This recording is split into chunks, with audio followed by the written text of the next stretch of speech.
Okay, so today we're diving deep into a world that I know a lot of our listeners are really fascinated by. Yeah, for sure. Helicopters. Airloftcopters, yeah. And specifically, two very popular training helicopters, Absolutely, two of the most popular globally. the Robinson R22 Yep, and the Guimbal Cabri G2. that's right. Now, for those of you out there who love to learn things quickly and thoroughly, like me, Doulas. we thought it would be really interesting to dig into why flight schools choose one of these over the other. Yeah, it's a really interesting question because they're both, you know, purpose-built for training. Yeah. They both have their, pros and cons, their strengths and weaknesses. Sure. And our mission today, I guess you could say, is to really understand what makes them pick. Exactly. What are the key differences between these two machines? And we have some independent review material here, which lays out all the facts. Yeah, based on public information. Publicly available information. So we're not going to be speculating or going on rumors. We're really just looking at the data here to get down to the nitty-gritty. Okay, so first of all, introductions are in order for these two helicopters. Yes, definitely. So we have the Robinson R22. Yep. It launched in the late 1970s. Oh, quite a while ago. A real veteran. Yeah, kind of a classic at this point. It's lightweight. Mm-hmm. It's got a two-bladed main rotor system, which is semi-rigid. That's a key feature of the R22. And for decades, it's been like the go-to for flight schools. Right, because of a few things. Yeah. I mean, it's affordable. Yeah. And it's agile. Agile. Yeah, really responsive. Yeah, it makes it fun to fly. Absolutely. So let's introduce the Guimbal Cabri G2. Yes. The new kid on the block. Relatively speaking, right? Yeah, certified in the early 2000s. So, a couple of decades newer than the R22. That's much more modern design, right? Yeah, you can really see the difference in design philosophy. It has a fully articulated three-bladed rotor system. Yes, and that leads to some interesting differences in terms of handling and safety, which we'll get into. We will, yeah. But yeah, it's a more modern take on a training helicopter, and the focus from the get-go has been on safety and stability. Yeah, it's known for being really stable. Yeah, it's a very smooth flight. But it is more expensive, right? Yeah, generally more expensive. But it is gaining popularity, as we're going to learn. That's for sure, yeah. Okay, so it sounds like both are great for learning to fly. Absolutely. Both great helicopters for different reasons. But they do bring different strengths to the table. Exactly. So let's talk about one of the biggest considerations for a flight school cost. Yep, that's always a big factor. Upfront and ongoing costs. Absolutely. What are we looking at here? So with the Robinson R22, like we said, it's got a lower purchase price. Yes, significantly lower, often. Yeah, I mean, we're talking tens of thousands of dollars, potentially. Yeah. Wow. And not only is it cheaper to buy, but it's also cheaper to operate. Yeah. Because the design is simpler. There are more of them out there. Sure. Parts are readily available, and they're generally cheaper.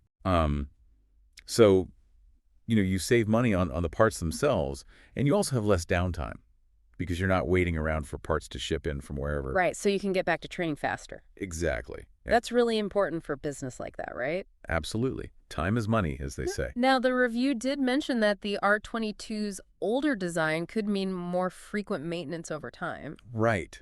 That is something to consider. Is that a real concern? Well, I mean, it makes sense logically. Yeah. Right? I mean, if you have an older machine, Sure. it might need more frequent checkups and repairs. Okay. And with flight schools, these helicopters are flying all the time. Yeah, they really rack up the hours. Yeah, so it's not just the age of the machine, it's also the usage. The wear and tear. Exactly. Okay, so that's something to consider. Definitely. Now, what about the Cabri G2? So the Cabri G2 is a bigger upfront investment. Yes. Significantly bigger. Like, how much more expensive are we talking? I mean, depending on the configuration and, all the bells and whistles, you could be looking at double the price of an R22. Wow. So that's a big hurdle for a lot of flight schools, especially smaller ones. Yeah, I can imagine. But the argument is that you might save money in the long run.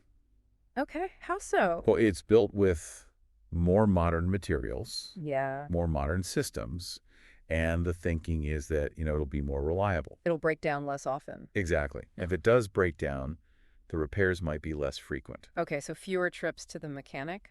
Potentially, yeah. And the review also mentioned lower insurance premiums. Right, because of the enhanced safety features. Ah, okay. So that's a hidden cost saving that you might not think about initially. I wouldn't have thought about that. But it can add up. Okay. Now, of course, when you do need maintenance on a Cabri G2, it can be more expensive. Why is that? Well, because it's newer and it's more high-tech. Sure. You need specialized mechanics who are trained on that specific aircraft. And the parts themselves might be more expensive because they're not as widely available. Right. They're not mass produced in the same way. Exactly. Okay. So it sounds like with the R22, if you're really budget conscious and you want something simple, it's probably the way to go. It's the more affordable option up front. But if a school can afford the higher initial cost of the Cabri G2, it might actually save money in the long term. It's a gamble a little bit, right? Sure, but a calculated one, potentially. Exactly. Okay, so that's cost. Let's talk about safety.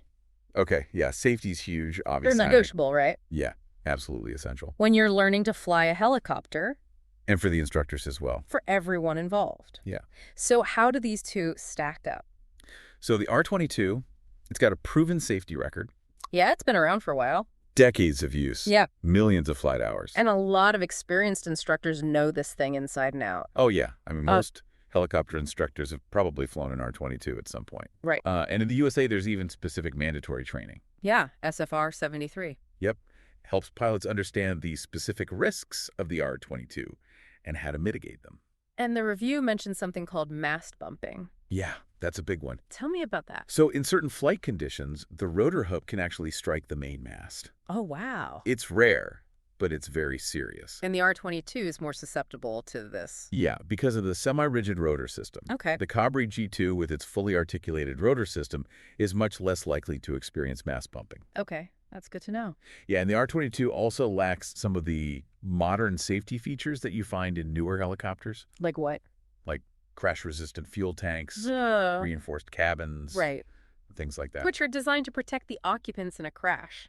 Exactly, yeah. So how does the Cabri G2 compare? So the Cabri G2 is really designed with safety in mind from the ground up. It's got the fully articulated rotor system, which, like we said, reduces the risk of mast bumping. Yeah. It's got crash-resistant fuel tanks, reinforced cabin, a high-inertia rotor system. Okay, now what does high inertia mean in this context? So basically it means the rotor keeps spinning for longer after the engine quits. Oh, okay. Which is really important in an emergency landing. An auto rotation. Exactly. So you have more time to react. Yeah, you have more control over the helicopter. That sounds like a big advantage. Yeah, it definitely can be. Now, the review did mention that the Cabri G2's more advanced systems might require specialized maintenance. Right, that's the trade-off. Could that downtime be a safety risk in itself? Well, indirectly, yes. Okay. If a helicopter is grounded for a long time because they can't find a mechanic or the parts are delayed, that's training time lost. Right.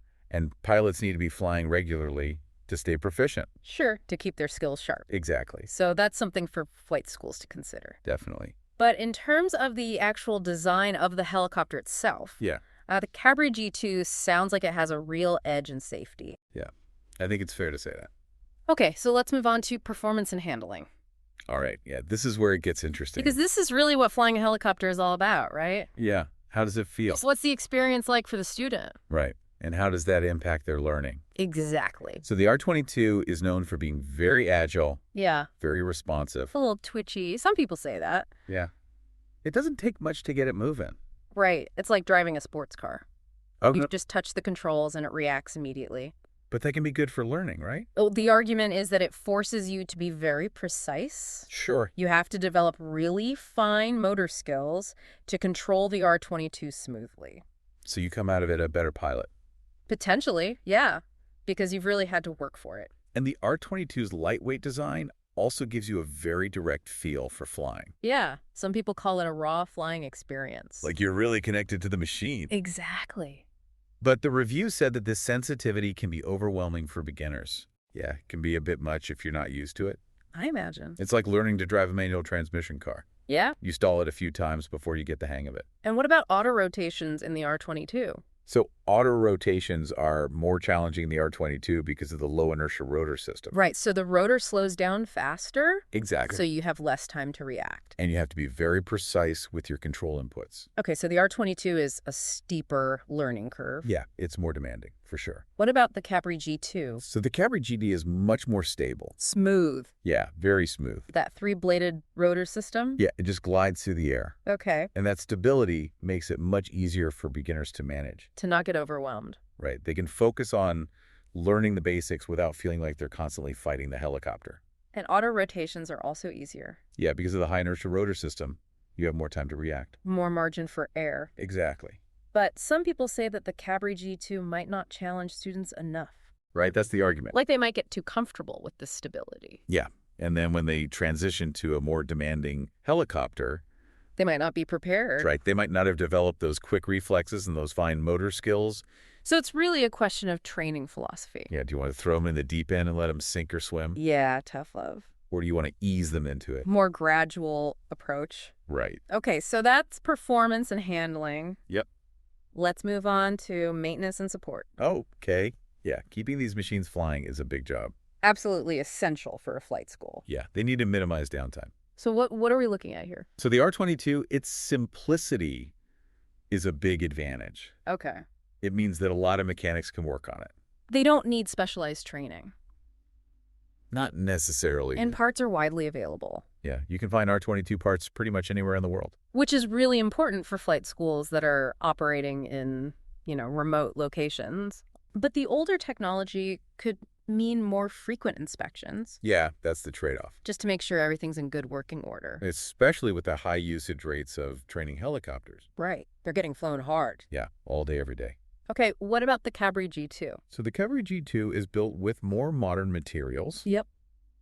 And the thinking is that it'll require less maintenance over the long term. Okay, so fewer inspections. Potentially, yeah. And fewer repairs overall. That's the hope. But when you do need repairs, you need specialized mechanics. Right, because of the more advanced technology. And the parts might be harder to come by. Yeah, especially in certain parts of the world. So the R22 really shines in terms of ease of maintenance and the global support network. Yeah, it's a very practical machine. And the Cabri G2's modern design is promising. Yeah, it could be more reliable in the long run. But the support infrastructure isn't quite there yet. Not everywhere. No. Okay, so let's talk about this from a global perspective. All right, yeah, interesting how location plays a role here. So in the USA, the R22 is still king. Yeah, it's the dominant training helicopter. It's affordable. Yeah. And there's a huge network of Robinson certified mechanics. Yeah, so it's easy to find someone to work on it. But the Cabri G2 is gaining traction. It is. Especially with flight schools that are really focused on safety. Makes sense. What about outside of the USA? So in Europe, the Cabri G2 is actually more popular. Oh, interesting. Yeah, and that makes sense because Guimbal is a European company. Right. And European flight schools tend to value the advanced safety features and the modern design of the Cabri G2. And what about developing countries? So in developing countries, cost is often the biggest factor. Yeah. So the R22's lower price point and its simplicity make it a more attractive option in those regions. So the R22 is still very popular globally. Yeah, it's a workhorse. But the Cabri G2 is making inroads. Yeah, especially in certain regions. Okay, so finally, let's talk about the human factor. Right, yeah, the people who actually fly these machines. Students and instructors. Right. What's their experience like? So in the R22, students often get a very challenging introduction to flying. Yeah, it's a trial by fire in some ways. You really have to work for it. You do. But the reward is that you come out of it a very skilled pilot. Potentially, yeah. And instructors appreciate the R22's long history. Yeah, it's a familiar machine. They know it well. And there's a ton of resources available for teaching in the R22. Decades of knowledge. Exactly. What about the Cabri G2? So in the Cabri G2, students often find it a more pleasant experience. Okay. It's smoother, it's more stable. It's less intimidating. Yeah, for sure. And instructors like the enhanced safety features. Yeah, it makes their job easier. And it makes it easier to teach complex maneuvers. Right, because the students aren't as overwhelmed. They can focus on the task at hand. Exactly. So it sounds like the R22 appeals to those who believe that a tougher training environment produces better pilots. Yeah, that old school mentality. And the Cabri G2 appeals to those who prefer a more modern and user-friendly approach? Yeah, a gentler introduction to flying. Okay, so we've covered a lot of ground here. We have. And it's clear that there's no easy answer. Yeah, it really depends on the flight school's priorities. So to recap, if a flight school is really focused on keeping costs down, and they value a helicopter with a long track record and a global support network, Yeah.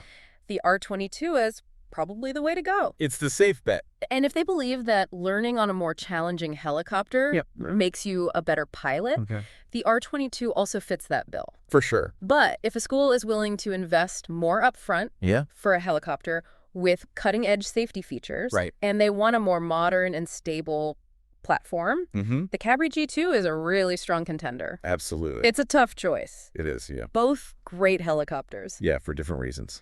The R22 is a proven workhorse, especially in the USA. Right. But the Cabri G2 is gaining popularity worldwide. Yeah, it'll be interesting to see how things evolve. Absolutely. Yeah. Well, this has been a really fascinating deep dive. It has. And it makes you think, doesn't it?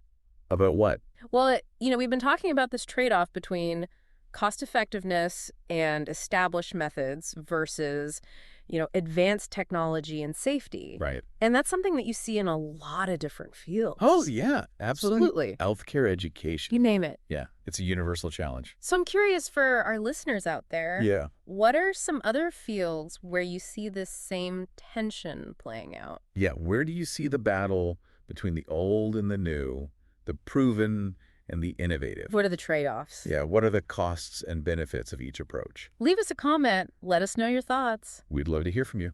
Thanks for joining us for this deep dive. Yeah, thanks for listening. We'll see you next time. See you later, Phone. Bye. Bye.